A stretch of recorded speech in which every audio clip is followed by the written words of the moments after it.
नमस्कार। कोरोना टीकाकरण को लेकर आज सरकार ने बड़ा फैसला लिया है। अब 45 साल की उम्र के लोग भी टीका लगवा सकेंगे। ये प्रक्रिया 1 अप्रैल से शुरू होगी। कोरोना के उपचार में बड़ा पड़ाव साबित होगा। हालांकि बेहतर होता अगर कम उम्र के युवाओं को भी टीका लगवाने की अनुमति मिल जाती। बहरहाल, कोरोना संक्रमण के बढ़ते मामले चिंता बढ़ा रहे हैं। देश भर में 60% मामले महाराष्ट्र से आ रहे हैं। आज कल के मुकाबले मुंबई में 8% ज़्यादा मामले दर्ज किए गए। महाराष्ट्र में 25 जिलों में 100%, 17 जिलों में 200%, 3 जिलों में 500% मामले सिर्फ 17 दिनों में बढ़े हैं। यहाँ कई शहरों में रात का कर्फ्यू लगा है, जैसे पनवेल, वर्धा, नासिक। नागपुर में तो 31 मार्च तक लॉकडाउन है। नांदेड़ के बाद परभणी में कर्फ्यू है। मुंबई में तो किसी का भी रैपिड एंटीजन टेस्ट किया जा सकता है बिना इजाज़त के। महाराष्ट्र में बीएमसी ने अब आज कुछ ही देर पहले आदेश जारी किया है कि सार्वजनिक जगहों पर होली नहीं खेली जा सकेगी। तो देश भर की अगर हम बात करें तो महाराष्ट्र, पंजाब, केरल में 75% मामले सामने आ रहे हैं। अब गुजरात भी संख्या में आ गया है। तेलंगाना में ताज़ा आदेश के अनुसार सभी स्कूल, कॉलेज बंद किए गए हैं। देश फिलहाल कोरोना की सेकेंड वेव से जूझ रहा है। पिछले 23 दिनों में 1,61,00,000 लोगों को टीका लग चुका है, जिनमें प्रमुखतः स्वास्थ्य और फ्रंटलाइन वर्कर्स हैं। कोरोना की वैक्सीन कोविशील्ड के टीकाकरण पर केंद्र सरकार ने बड़ा बदलाव भी किया है। अब पहली और दूसरी डोज में 6 से 8 हफ्तों का अंतर रहेगा। केंद्र सरकार का ये फैसला एक्सपर्ट ग्रुप की सलाह के आधार पर लिया गया है। दरअसल कोविशील्ड को लेकर जो केंद्र की नई गाइडलाइंस है वो नेशनल टेक्निकल एडवाइजरी ग्रुप और national expert group on vaccination की समीक्षा के बाद लिया गया, जिसमें कहा गया है कि पहली डोज में 4 से 8 हफ्ते बाद दूसरी डोज दी जानी चाहिए। साथ ही कहा है कि 6 से 8 हफ्ते का अंतर हो तो ज़्यादा असरदार ये रहेगा। इस बात को लेकर चेताया है कि किसी भी हाल में दूसरी डोज लेने में 8 हफ्ते से ज़्यादा का अंतर नहीं होना चाहिए। तो केंद्र के दिशा निर्देशों से पहले 2 डोज के बीच 4 से 6 हफ्ते का अंतर था। यहाँ ये बताना ज़रूरी है कि ये अंतराल को लेकर बदलाव सिर्फ कोविशील्ड को लेकर है। कोवैक्सीन की दूसरी डोज वैसे ही दी जाती रहेगी जैसे पहले की तय है। चर्चा कोरोना के स्ट्रेन को लेकर भी गर्म है। पंजाब के मुख्यमंत्री कैप्टन अमरिंदर सिंह का कहना है कि 401 सैंपल्स में से 81% मामले यूके वेरिएंट के हैं, जो 70% ज़्यादा आसानी से फैलता है। उधर महाराष्ट्र में भी एक अलग स्ट्रेन की चर्चा है, जहां लोग ज़्यादा संक्रमित हो रहे हैं लेकिन ठीक भी जल्दी हो रहे हैं। तो ठीक 1 साल पहले आज ही के दिन लॉकडाउन की घोषणा की गई थी। इस 1 साल में देश ने एक लंबा सफर तय किया है। लॉकडाउन के गंभीर परिणाम भी देखने को मिले हैं। क्या हम एक बार फिर से लॉकडाउन की तरफ बढ़ रहे हैं? बात करते हैं एम्स के निदेशक डॉक्टर रणदीप गुलेरिया से। डॉक्टर गुलेरिया, बहुत बहुत धन्यवाद समय निकालने के लिए। सर, आज एक ये डेटा भी सामने आया कि किस तरह से 40,000 केसेस अब एक हफ्ते में देख रहे हैं आ रहे हैं हमारे, तो एक हफ्ते के अंदर 68% इजाफा हुआ है। वाकई में चिंताजनक स्थिति है। आप किस तरह से कोरोना संक्रमण को आज आंक रहे हैं? आपने ठीक कहा, थोड़ी चिंताजनक स्थिति तो है, क्योंकि अब हम देख रहे हैं कि हमारे केसेस बढ़ रहे हैं। हमारी स्थिति कुछ हफ्ते पहले बहुत अच्छी थी, केसेस कम थे और सारे देश में कंट्रोल था। लेकिन वो सिचुएशन एकदम बदल गई है और ये हमने बाहर देशों में भी देखा है कि कोविड अभी गया नहीं है। और कई लोगों ने ये सोचना शुरू कर दिया था कि कोविड अब हमारे देश में नहीं है और इसलिए कोविड अप्रोप्रिएट बिहेवियर भी कम हो गया था, टेस्टिंग भी कम हो गई थी और एकदम अब केसेस बढ़ने लगे हैं।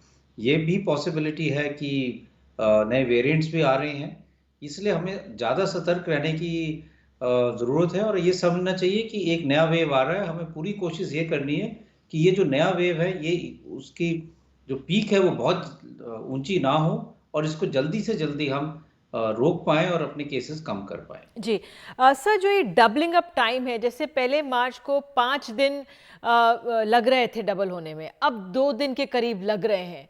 तो ज़रा ये समझाइए, आपको क्या डिटेल्स मिल रही हैं? तो डबलिंग टाइम का ये मतलब है कि कितने जल्दी केसेस डबल हो रहे हैं और उसका ये मतलब होगा कि कितने जल्दी इन्फेक्शन फैल रहा है।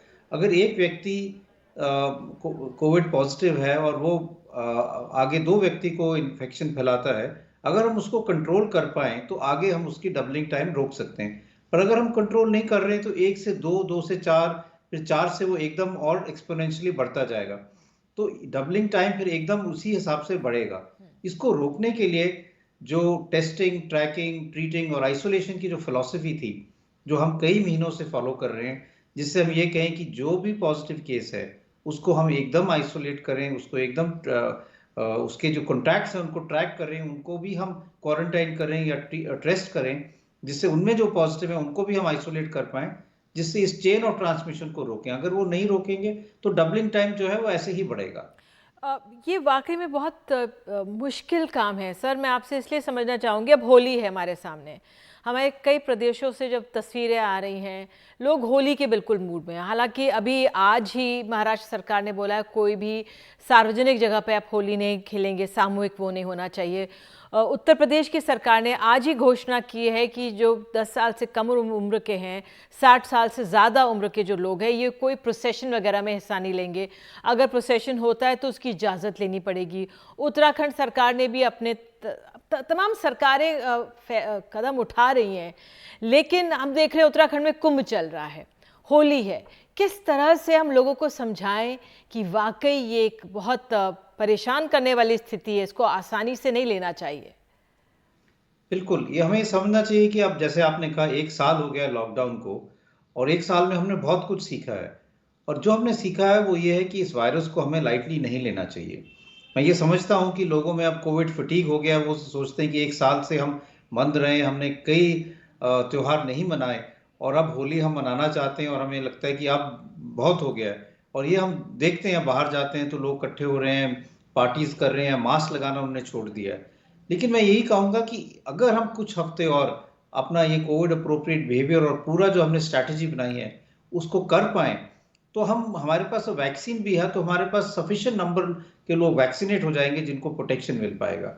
हमें ये समझना चाहिए कि ये जो वायरस है ये एक बहुत स्मार्ट वायरस है। ये पिछले वाले सार्स जो इन्फेक्शन था उससे कुछ हद तक भिन्न है, और ये इसलिए भिन्न है क्योंकि ये इन्फेक्शस जो है, ये एसिम्प्टोमेटिक लोग भी हैं, वो भी इन्फेक्शस हो सकते हैं। कुछ लोग होते हैं जो हम कहते हैं प्री सिम्प्टोमेटिक स्टेज में, अभी उनको कोविड के लक्षण हुए नहीं है, 2-3 दिन बाद होंगे, लेकिन वायरस अभी भी उनके नाक और गले में मल्टीप्लाई कर रहा है और लोगों को इन्फेक्शन फैला रहा है।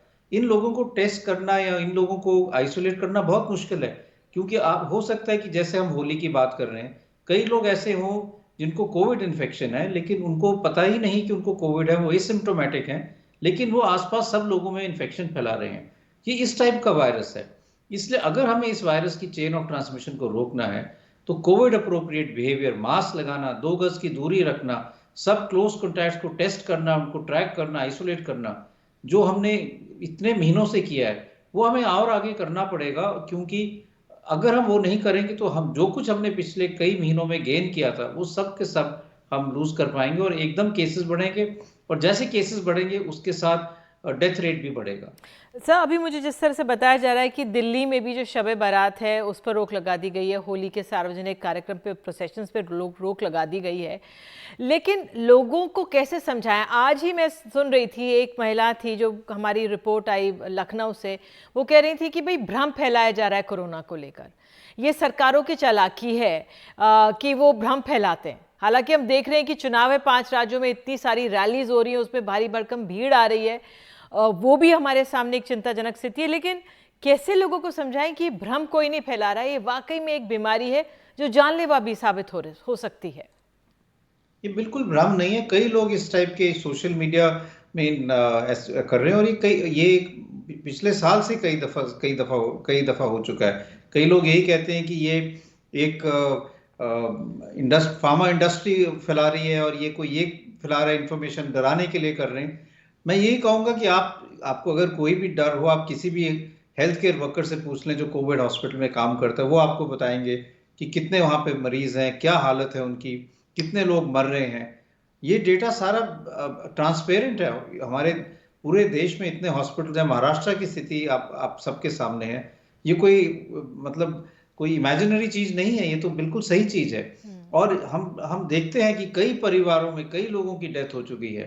मैंने कई ऐसे परिवार देखे हैं जिनमें किसी की माँ की डेथ भी होगी, उसकी साथ साथ पत्नी की भी डेथ हो गई, पूरा परिवार नष्ट हो गया। तो इसलिए हमें इसको लाइटली नहीं लेना चाहिए। हम ये कहते हैं कि डेथ रेट कम है, और इसलिए कई लोग सोचते हैं कि ये तो बहुत माइल्ड बीमारी है, लेकिन जो जिन लोगों की जान जाती है उनसे पूछना चाहिए। उनके लिए कम ज्यादा कुछ नहीं होता, वो तो फिर किसी अपने नियर डियर वन को खो बैठे हैं। इसलिए हमें पूरी तरह से सतर्क रहना चाहिए और इस वायरस को लाइटली नहीं लेना चाहिए। अब सर, क्या आपको लगता है कि हम अगर लोगों का नहीं माने लोग, और जिस तरह से स्थितियां हम देख रहे हैं, तस्वीरें आ रही है, क्या हम लॉकडाउन की तरफ बढ़ रहे हैं? क्या ये विकल्प है या ये विकल्प नहीं है अब? देखिए, ये एक बहुत बड़ा डिसीजन है कि लॉकडाउन, क्योंकि हम हमें समझना चाहिए कि इन्फेक्शन के साथ साथ इकोनॉमी के भी लिंक्ड है, लोगों की लाइवलीहुड भी लिंक्ड है, कई चीजें लिंक्ड है। तो पहला कदम तो यही रहेगा कि हम लोगों को समझाएं। हम टेस्टिंग, ट्रैकिंग और ट्रीटिंग और आइसोलेशन वाली फिलॉसफी फिर से एग्रेसिवली करें।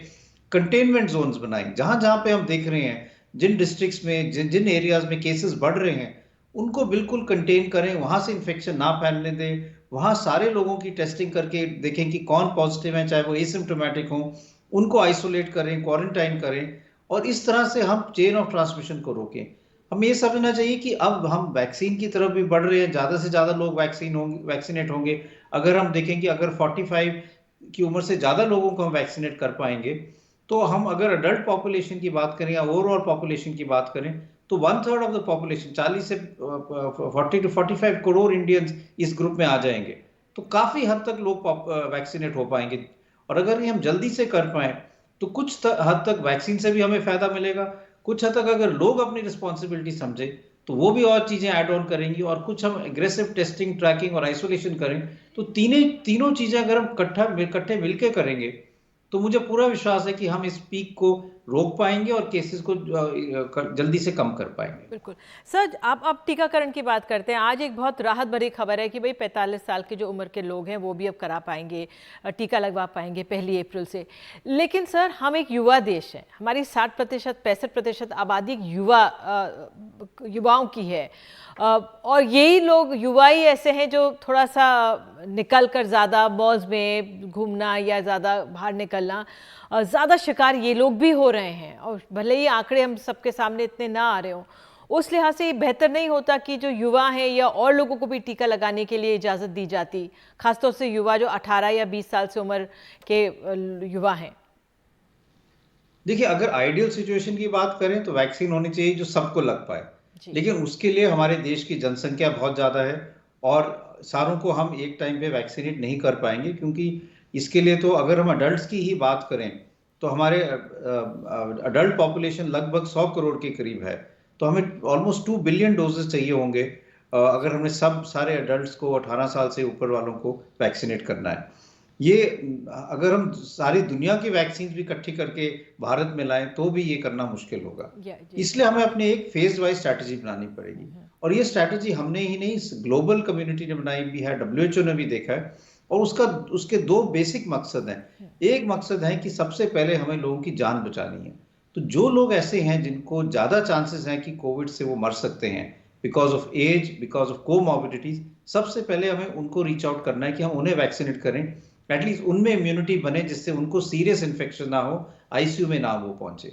दूसरा, वो जो है हेल्थ केयर वर्कर्स या फ्रंट लाइन वर्कर्स जो डायरेक्टली कोविड केयर में इन्वॉल्व हैं, उनमें एकदम ज्यादा केसेस ना हो, क्योंकि that will affect the overall management strategy. तो जब हम इस स्ट्रैटेजी की तरफ बढ़ते हैं आगे, तो हमें आस्ता आस्ता इसको खोलना पड़ेगा। ठीक है। अगर हम उल्टी तरह से चलते कि हम पहले यंग लोगों को वैक्सीनेट कर ले, मान लो हम ये कहें कि हम पहले 18 से 30 साल वालों को वैक्सीनेट करते हैं, क्योंकि हमारे पास वैक्सीन तो लिमिटेड है, तो हमें फेज मैनर में ही करना पड़ेगा। तो हम अपने बुजुर्ग लोगों को फिर नहीं कर पाएंगे, और फिर उनमें एकदम अगर डेथ रेट बढ़ेगा, तो वो तो बहुत ज्यादा नेगेटिव चीज हो जाएगी, मतलब फिर हमारी मोर्टेलिटी ज्यादा हो जाएगी। बिल्कुल, ये आपकी बात सही है कि इतने हम वैक्सीन कैसे लेकर आएंगे, लेकिन जो आलोचक हैं वो ये भी कहते हैं कि हम तमाम और देशों को वैक्सीन दे रहे हैं और अपने यहाँ कम ना पड़े। लेकिन सर, एक और चिंता ये भी थी कि जब वैक्सीनेशन ड्राइव शुरू हुई या चल भी रही थी, अभी भी लोगों के मन में हिच है। कितने लोग कहते हैं कि नहीं नहीं, हमें नहीं लगाना चाहिए, हमें वेट एंड वॉच करना चाहिए। चलिए, हमारे पेरेंट्स अगर 80 पार हैं तो उनको ना ही लगाएं तो बेटर है, घर में ही रहने दें।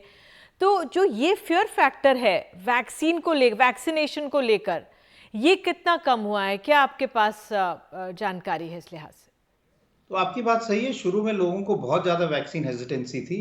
सब लोग यही सोचते थे कि मेरे पेरेंट्स बुजुर्ग हैं, ज्यादा उम्र है, 80 साल के हैं, 90 साल के हैं, ये शायद टीका नहीं झेल पाएंगे, या शायद टीका के कोई साइड इफेक्ट्स होंगे जो इनमें ज़्यादा असर करेंगे, और वो हेजिटेंट थे।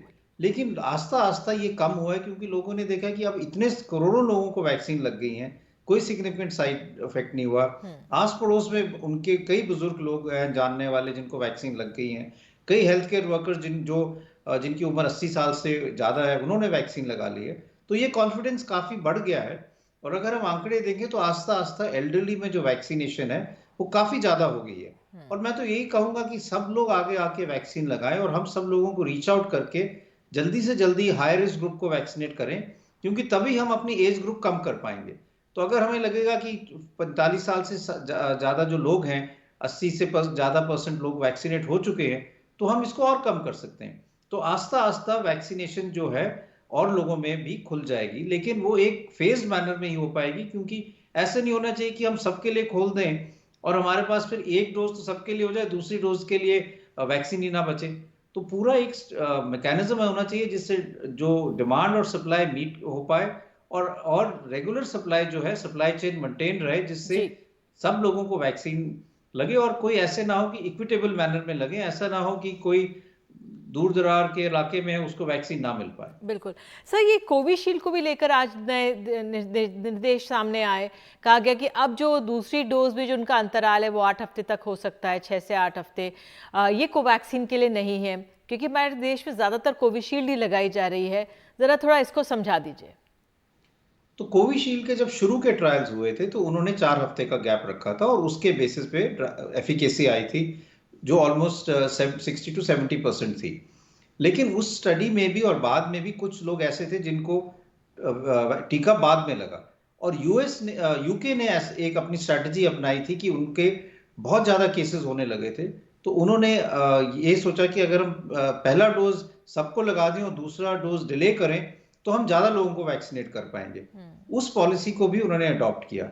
लेकिन जब अब पिछले कुछ हफ्तों में पूरा डेटा कोलेट किया गया, तो कुछ हद तक उनको ये लगा कि अगर हम वैक्सीन की ड्यूरेशन 6 से 8 हफ्ते कर दें तो ये वैक्सीन की एफिकेसी थोड़ी बढ़ जाती है, क्योंकि बॉडी का इम्यून सिस्टम बेटर रिस्पॉन्ड करता है, आपकी एंटीबॉडीज ज्यादा बनती हैं। तो इसको उन्होंने लैंसेट में भी पब्लिश किया, ये डेटा भी पब्लिश है, ऑल्दो ये सैंपल साइज छोटा है और इसमें स्टैटिस्टिकल एनालिसिस काफी किया गया है, लेकिन उसमें ये क्लियर हो रहा था कि वैक्सीन जो कोविशील्ड है, जी कोविशील्ड जो है वो अगर हम थोड़ा उसको डिले करें तो वैक्सीन की एफिकेसी ज्यादा हो सकती है। ठीक है। उसमें एक राइडर है जो, इसीलिए हम इसको बहुत ज्यादा डिले नहीं करना चाहते, कि अगर आप बहुत डिले करें और एक वैक्सीन एक डोज के बाद मान लो किसी को कोविड इन्फेक्शन हो जाए, तो उसके शरीर में इतनी एंटीबॉडीज नहीं होगी कि वो उस वायरस को पूरी तरह से लड़ पाए, क्योंकि अभी उसको बूस्टर डोज नहीं मिला है। और हो सकता है कि वायरस को भी एक मौका मिले कि उसको एक्सपोजर हो जाए एंटीबॉडी से, और वो फर्दर म्यूटेट करके ज्यादा रेजिस्टेंट बन जाए और इम्यून एस्केप मैकेनिज्म उसमें डेवलप हो जाए। इसलिए बहुत ज्यादा डिले ना करें, 6 से 8 हफ्ते का टाइम जो है वो आइडियल रहेगा। ठीक है सर। सर, अब एक स्ट्रेन्स को लेकर भी बात हो रही है। आज जो पंजाब के 401 सैंपल्स आए उसमें 80% यूके स्ट्रेन की बात है, और वो ज़्यादा 70% ज़्यादा जल्दी से ट्रांसमिट होता है। फिर हमारे यहाँ ये भी खबर आ रही थी, हम एक डॉक्टर को सुन रहे थे महाराष्ट्र से, वो कह रहे हैं कि हमारे यहाँ एक ऐसा स्ट्रेन है बहुत ज़्यादा लोगों को असर कर रहा है बहुत जल्दी, लेकिन लोग ठीक भी हो रहे हैं जल्दी उससे। तो ये स्ट्रेन्स को लेकर आपको कैसी फीडबैक मिल रही है हर जगह से?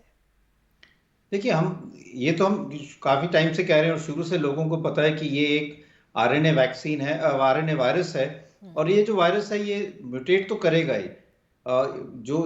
ये इतना ज्यादा म्यूटेट नहीं करता जितना इन्फ्लुएंजा वायरस करता है। इन्फ्लुएंजा वायरस तो इससे ज्यादा भी म्यूटेट करता है। जब भी हम म्यूटेशन की बात करते हैं तो हम यही कहते हैं कि mutation should be of clinical significance. कई दफा वायरसेस म्यूटेट करते हैं लेकिन उसका कोई क्लिनिकल सिग्निफिकेंस नहीं होता। लेकिन हमें पता है कि 3 जो हमें डेफिनेट स्ट्रेन पता है, जो यूके स्ट्रेन है, साउथ अफ्रीकन स्ट्रेन है या ब्राजीलियन स्ट्रेन है, उसमें क्लिनिकल सिग्निफिकेंस है। यूके का वाला जो स्ट्रेन है वो ज्यादा जल्दी फैलता है, वो ज्यादा इन्फेक्शियस है, और बाद में कुछ डेटा है कि शायद उससे मोर्टेलिटी भी ज्यादा हो सकती है। जो और ब्राजीलियन स्ट्रेन है और जो साउथ अफ्रीकन स्ट्रेन है, उसमें एक म्यूटेशन है जिसके कारण थोड़ा सा वैक्सीन की भी एफिकेसी कम हो सकती है। इसीलिए बहुत जरूरी है कि हम ये समझें कि अगर हमें किसी भी वेरिएंट स्ट्रेन से बचना है तो कोविड अप्रोप्रिएट बिहेवियर और जरूरी हो जाता है, क्योंकि नाम चाहे पुराना स्ट्रेन हो चाहे नया स्ट्रेन हो, अगर हम मास्क लगा के रखेंगे, 2 गज की दूरी रखेंगे, तो उस वायरस को हम फैलने नहीं देंगे। अगर हम ऐसी स्थिति करेंगे कि वो वायरस फैल भी पाए, वो ज्यादा इंफेक्शियस हो और वही स्ट्रेन सर्कुलेट करें, और हमें पता है कि ऑलमोस्ट 70% ऑफ हमारी जो पॉपुलेशन है उनमें एंटीबॉडीज अभी तक नहीं बनी है, वो ससेप्टेबल हैं, तो वायरस एकदम फैलेगा। और यही हो रहा है। इसलिए अगर हमें वायरस को रोकना है, चाहे वो न्यू वेरिएंट हो, तो हमें कोविड अप्रोप्रिएट बिहेवियर और एग्रेसिवली फॉलो करना पड़ेगा। बिल्कुल और सही। वैक्सीन भी आगे जितना ज्यादा हम लगा पाए उससे ज्यादा फायदा होगा। बिल्कुल, क्योंकि हमारा जो आर फैक्टर है वो भी इंक्रीज कर रहा है, चिंताजनक स्थिति है। सब प्रधानमंत्री ने माइक्रो कंटेनमेंट जोन की बात की थी। अब क्या क्या कर सकते हैं, क्या कदम राज्य सरकार उठा सकती है तत्परता से जो उनको उठाने चाहिए? क्योंकि ये वायरस जिस तरह से हमारे सामने, आप लोगों को ज़्यादा जानकारी है, लेकिन हम सबके सामने त्यौहार भी हैं, राजनीति है, रैलीज हैं, तो किस तरह से कहते हैं ना, जो कदम मस्ट उठाने चाहिए सब राज्य सरकारों को, आप क्या सुझाव देंगे? 2-3 चीजें हैं। एक तो बहुत aggressively Covid appropriate behaviour follow होना चाहिए, उसके लिए हमें जितना सख्ती करनी है वो हमें करनी चाहिए। दूसरी चीज ये है कि हमें अब टेस्टिंग जो है वो जितने हम बढ़ा सकते हैं वो बढ़ानी चाहिए, स्पेशली जहां पे केसेस बढ़ रहे हैं, और उस वहां पे सर्वेलेंस बहुत एग्रेसिवली करना है कि कहां कहां से केसेस आ रहे हैं।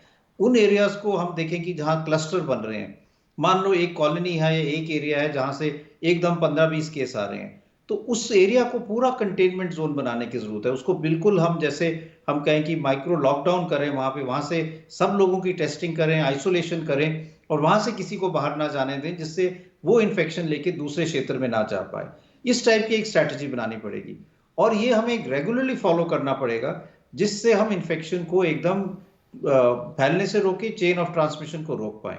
और एग्रेसिवली वैक्सीनेट करने की जरूरत है, जिससे लोगों की इम्यूनिटी बढ़े। पर अगर हम आज वैक्सीनेट किसी को करते हैं तो उसका असर आने में 6 हफ्ते लगेंगे, क्योंकि 2 डोजेज हैं, दूसरे डोज के 2 हफ्ते बाद ही उसका पूरी एंटीबॉडीज बनेगी। तो वैक्सीन की असर आने में थोड़ा टाइम लगेगा।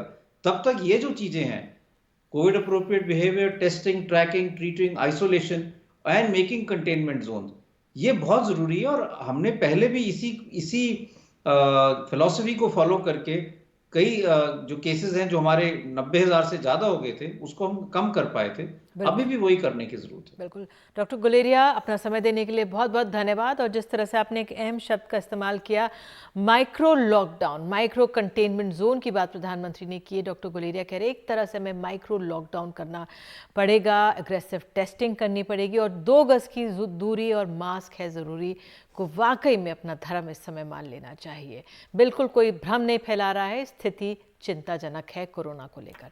बहरहाल, इसी कोरोना को लेकर ठीक 1 साल पहले प्रधानमंत्री ने लॉकडाउन का ऐलान किया था। अगले दिन मजदूरों, शहरों को छोड़कर घर वापस लौटने को मजबूर हो गए थे।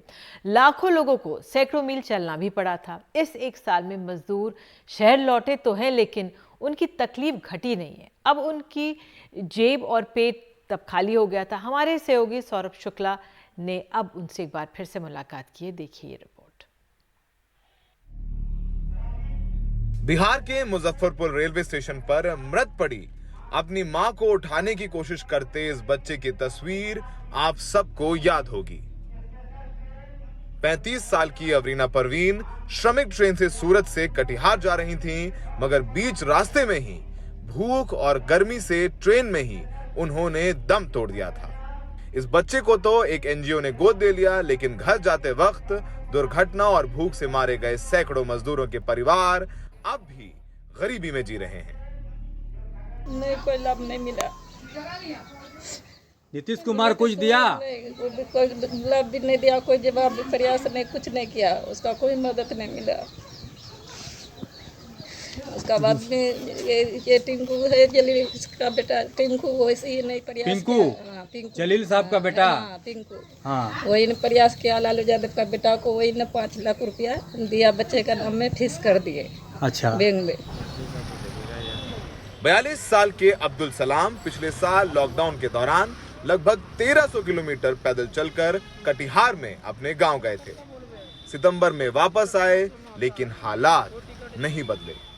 घर में पुताई का काम करने वाले अब्दुल सुबह से शाम मालवीय नगर के लेबर चौक में बैठे रहते हैं, लेकिन हफ्ते में 2 दिन से ज्यादा काम नहीं मिलता। हम बिहार से, कटिहार से। आप लॉकडाउन में गए थे? हाँ, लॉकडाउन में गए थे, पैदल गए थे। धक्के खा के गए थे, ट्रक में भैंसों की तरह भर के गए थे। अब वापस आए, क्या स्थिति बदली है? अभी वापस आए हैं तो थोड़ा बहुत तो नॉर्मली ठीक हुआ था, लेकिन काम में स्थिति नहीं है, तो उसके वजह से दिक्कत होता है। अब 300-400 रुपये कमाने वाले आदमी हैं, फैमिली ज़्यादा, काम नहीं है, तो कभी हफ्ते में 2 दिन काम करना पड़ता है, तो हफ्ते में कभी 3 दिन काम करना पड़ता है, 4 दिन खाली होता है। कभी खाना होता है गोश्त मछली, तो यहाँ नून रोटी खा के बसर कर रहे हैं। कभी ऐसा होता है रोड में भी सोना पड़ जाता है। मजदूरी नहीं मिलने के कारण तो अभी क्या करेगा, कभी भूखा भी सोना पड़ता है एक टाइम। मजदूर गरीबों के लिए कुछ नहीं हुआ है, और भी नीचे धीरे धीरे नीचे होता रहा। 65 साल की उम्र में बुजुर्ग रिटायरमेंट लेकर घर में आराम करते हैं, मगर 65 साल के बुजुर्ग राम भरोसे आधी उम्र के मजदूरों के साथ लेबर चौक पर बैठे हैं। सुबह से शाम हो गई पर काम नहीं मिला। लॉकडाउन के दौरान ये भी अपने गांव गए थे, लेकिन बचाए पैसे खत्म हो गए। बच्चों ने भी सहारा नहीं दिया तो वापस मजदूरी करने लौट आए हैं। खाने को भी नहीं होता, रोटी बहुत ज़्यादा परेशानी है। किराया दें, खाने बैठ कर चले जाते हैं। कोई 5-6 दिन में एक दिहाड़ी लग गया तो उससे क्या खर्चा चलाएं, क्या किराया दें, क्या करें।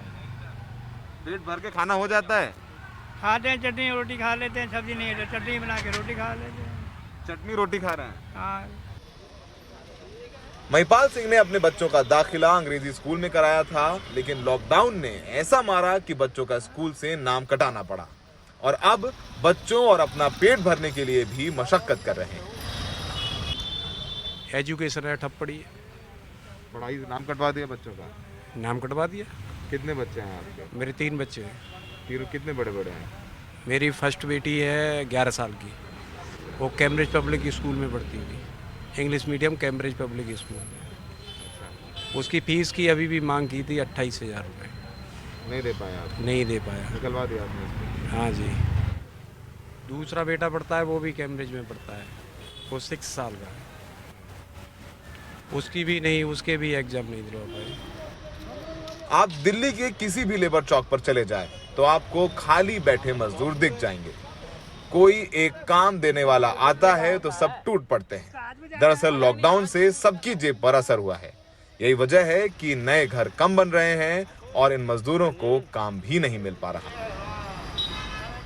जो मेरे आसपास लोग घेर कर खड़े हैं, ये वो लोग हैं जो हमारे घरों को बनाते हैं। जो आलीशान मकान आप देखते हैं वो इनके हाथों से बनाए हुए हैं। और सोचिए, लॉकडाउन के 1 साल बाद पैदल चल के गए गांव वापस आए हैं, हालात वहीं के वहीं। काम नहीं है, रोजंदारी नहीं है। कोई गाड़ी से उतरता है तो कूद पड़ते हैं, टूट पड़ते हैं कि शायद काम मिल जाए। हालात ये हैं कि 2 वक्त की जगह 1 वक्त खा रहे हैं, कभी कभी तो भूखे भी सोना पड़ता है। मजदूर हैं, भीख मांग नहीं सकते। तो शायद चुनाव की बड़ी बड़ी रथ यात्राओं में, रैलियों में शायद ये तस्वीरें नहीं मिलेंगी। और आप इनकी आंखें देखिए, चेहरे देखिए, बताएंगे कि वाकई में देश में मजदूरों का हाल कितने ख़राब है। सहयोगी मनोज ठाकुर के साथ सौरभ शुक्ला, NDTV इंडिया। और प्राइम टाइम में आगे हम आपको बताएंगे कि बिहार के पटना में आज क्यों पुलिस ने किया लाठीचार्ज।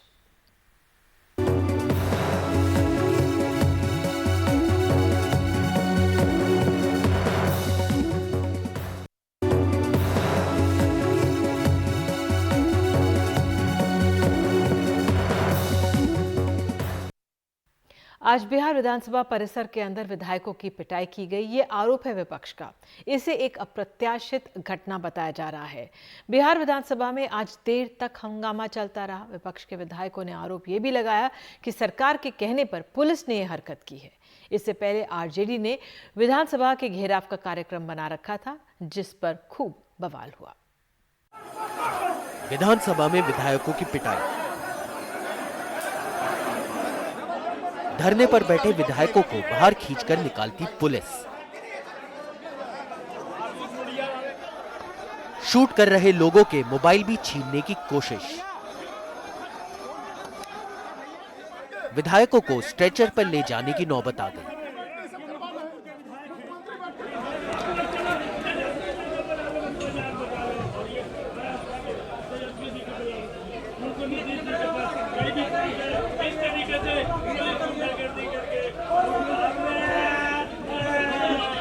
DM ने कहा कि इसको मारो, बस गाली गलौज किया, बड़ी हमारा छाती पर बूट रख के मारा एसपी। ये जाति नहीं है, लोकतंत्र की हत्या पुलिस ने कर दी। अरे कलेक्टर करा रहा है, एसपी करा रहा है, नीतीश कुमार गुंडों को भेजा है यहाँ पर। महिला सशक्तिकरण का ढोंग रचने वाली सरकार, ये सरकार महिला सुन की है। आप देखिए महिलाएं खड़ी हैं, सारी महिलाओं के साथ मारपीट की जा रही है।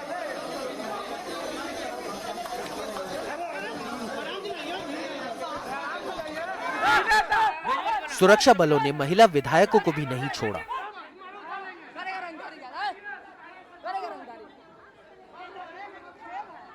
बिहार विधानसभा में ऐसा नजारा शायद ही पहले देखा गया। मौका सशस्त्र पुलिस अधिनियम बिल पेश करने का था, जिसका विपक्ष विरोध कर रहा था। इसके पहले आरजेडी के कार्यकर्ताओं ने मंगलवार को विधानसभा के घेराव का कार्यक्रम रखा था। इस दौरान जमकर बवाल हुआ। पुलिस ने भीड़ को तितर बितर करने के लिए लाठी चार्ज किया और पानी की बौछार की।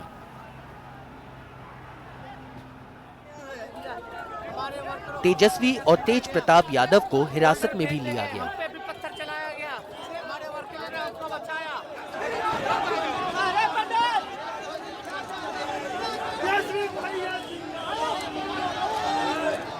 एक काला कानून पेश किया गया, जिसके विरोध में आज हम सब लोग खड़े थे।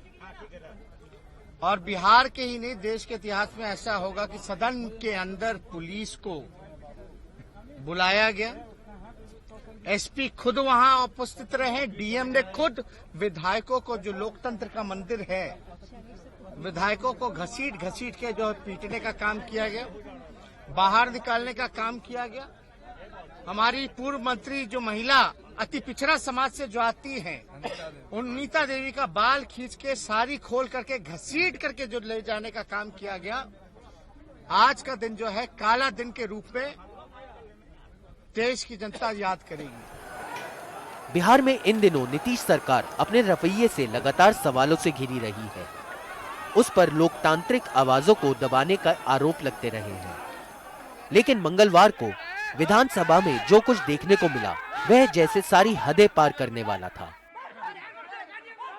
पटना से मनीष कुमार की रिपोर्ट, एनडीटीवी इंडिया।